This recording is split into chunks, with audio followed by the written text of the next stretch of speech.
Welcome to the deep dive.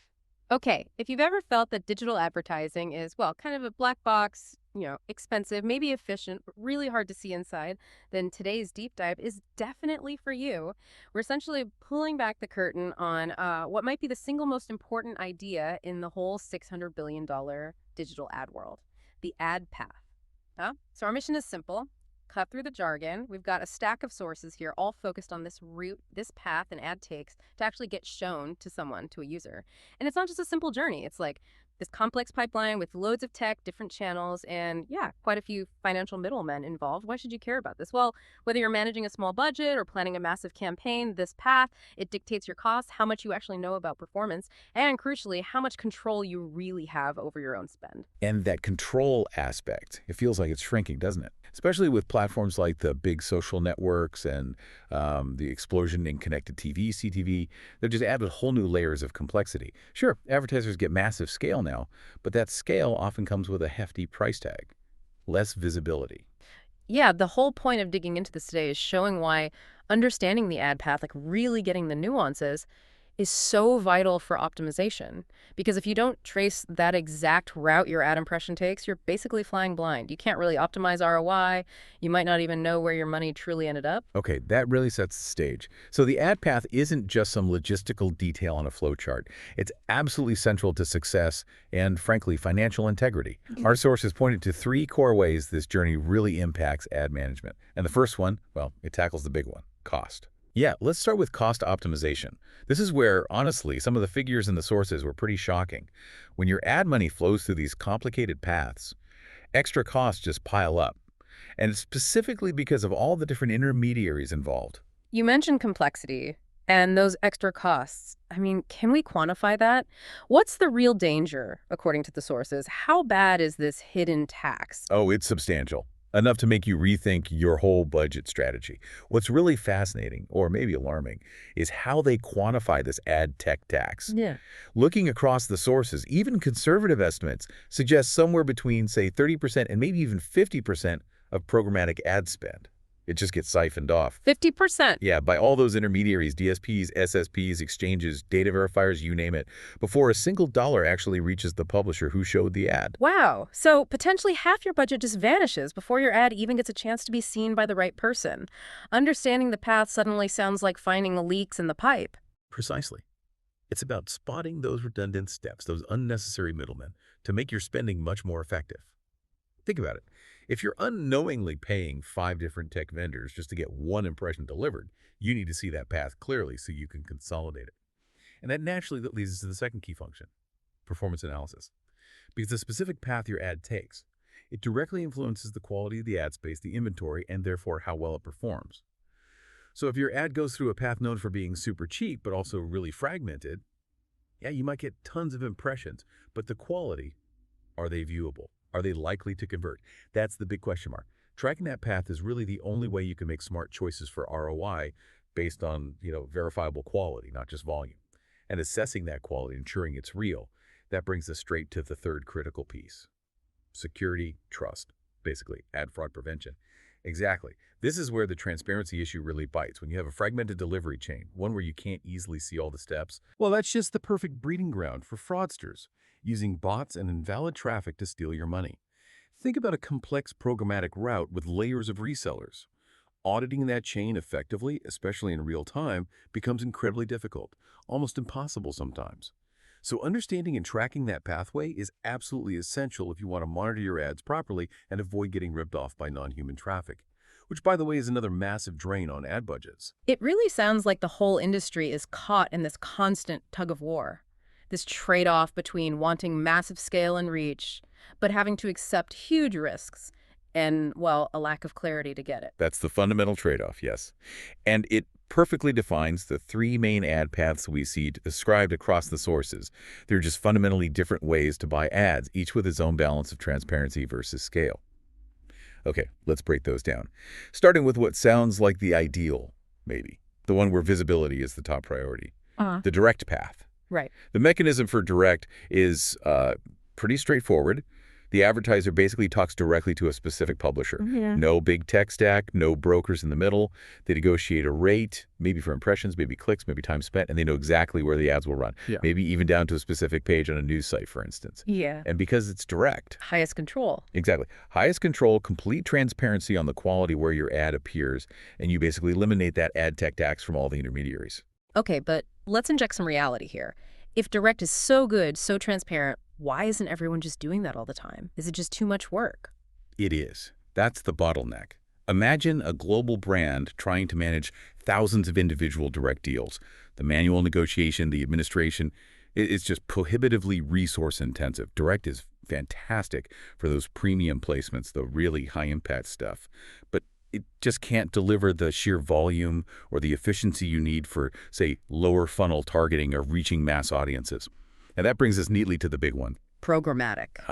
Programmatic. The automated real-time bidding machine. This is where all that complexity really lives, right? And where most of the ad money seems to be going now, based on the sources. How do we explain this one simply, without getting lost in alphabet soup? Okay, programmatic basically means buying and selling ads using automated auctions, real-time auctions, happening in fractions of a second.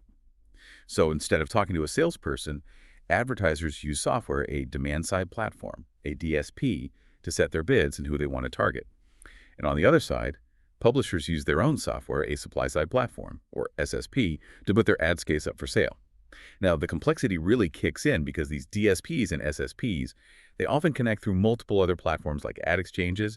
It's incredibly fast, super scalable, very cost-effective per transaction. But, and this is the big but in all the sources, it's inherently less transparent. Oh, okay. Why less transparent? Is it just because it's so fast? Or is it that layering you mentioned, the margin stacking? It's the margin stacking. Mostly. The DSP takes a fee, the SSP takes a fee, the exchange takes a fee.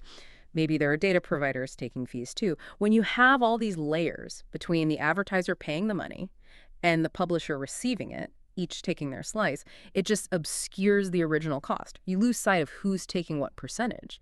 And that's where that 30, 40, even 50% leakage can happen. You just don't see it easily. So it's quick, it's efficient for reach, but you're kind of accepting that a decent chunk of your budget might just disappear into the machinery. And you have to rely heavily on other companies to verify you didn't just pay for bots. That's the trade-off in a nutshell. Which brings us to the third common path, the ad network. This one often comes with the least amount of direct control. How does the ad network path work then? Well, here, the advertiser works with a third-party ad network. Think of it like a big broker or intermediary. This network bundles up ad space from lots and lots of different publishers, often smaller websites, and then sells it off, usually based on broad categories or audience types rather than specific site placements. So the trade-off is pretty clear. Yeah. You get reach, often quite cheaply, but you have the least transparency and control compared to direct or even programmatic. You basically can't guarantee where your ads will end up. You're really trusting the network's algorithms and partnerships to place your ads appropriately. It can be the cheapest way in, but definitely the riskiest for things like brand safety or knowing the true quality of the inventory. Okay, those three paths, high control direct, high scale programmatic, and maybe lower control ad network, the differences, are huge. And this is where it gets really interesting for me. The sources clearly show that understanding this whole spectrum isn't just about buying ads better day to day. It feeds right into high-level business strategy. Oh, absolutely. Knowing this stuff elevates you from just a campaign manager to a real strategist. It's critical for things like building a smart cross-channel media strategy. You can decide, okay, we'll use direct paths for our big branding pushes on premium sites, but maybe programmatic for efficient retargeting across the web, tailoring the path to the goal. It also leads to smarter budget planning. If you can actually track the ad path, you can start actively avoiding those super leaky high tax routes we talked about. You can ensure you're putting money where the path is most efficient and transparent, not just blindly chasing the lowest possible CPM number, which might hide all sorts of costs. And one really powerful angle in the sources was using this path analysis, not just for your own campaigns, but like for spying on the competition, for benchmarking. Yeah, that's where it gets really insightful. If you can track your competitors' ad paths, you can figure out not just what they're spending, but how they're reaching different audience segments. So for example, if you see a rival pouring money into direct deals with specific high-end publishers, what does that tell you?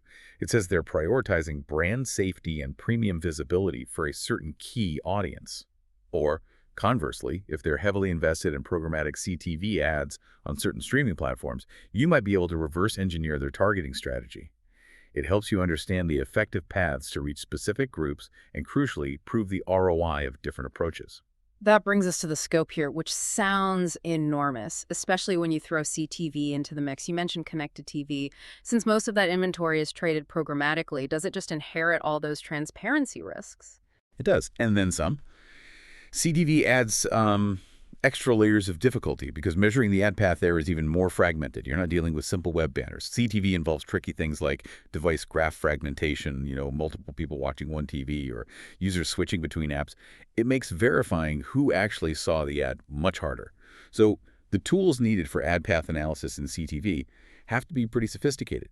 They need to track that programmatic spend, figure out the placements, see which platforms are being used, basically try to map that programmatic complexity onto this messy, multi-device, multi-viewer reality. It's a huge challenge. Okay, let's try and pull this all together then. The ad path. It's not just about where an ad physically goes online. It's really a detailed map that reveals cost, reveals risk, and reveals strategic control.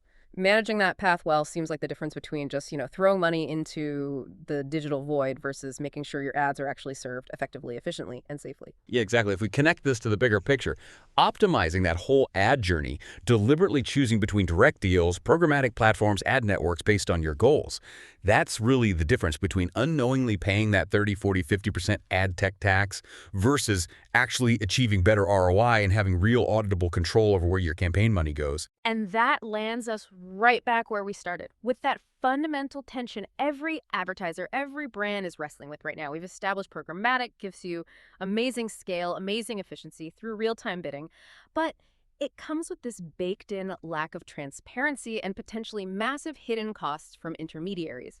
So what does this all mean? Here's something for you, the listener, to really chew on. If the ad path, especially in programmatic, is so fragmented, so potentially leaky and costly, how long can brands really afford to prioritize that sheer efficiency and scale over demanding much more aggressive, maybe even mandatory auditing of the path itself? At what point does the hidden cost, the margin stacking, the fraud risk actually outweigh the benefit of automated bidding? It feels like a fundamental tension that needs new answers, new models for transparency. Otherwise, the whole system risks getting crushed under its own hidden taxes. Thank you for joining us for this deep dive into the ad path. We'll see you next time.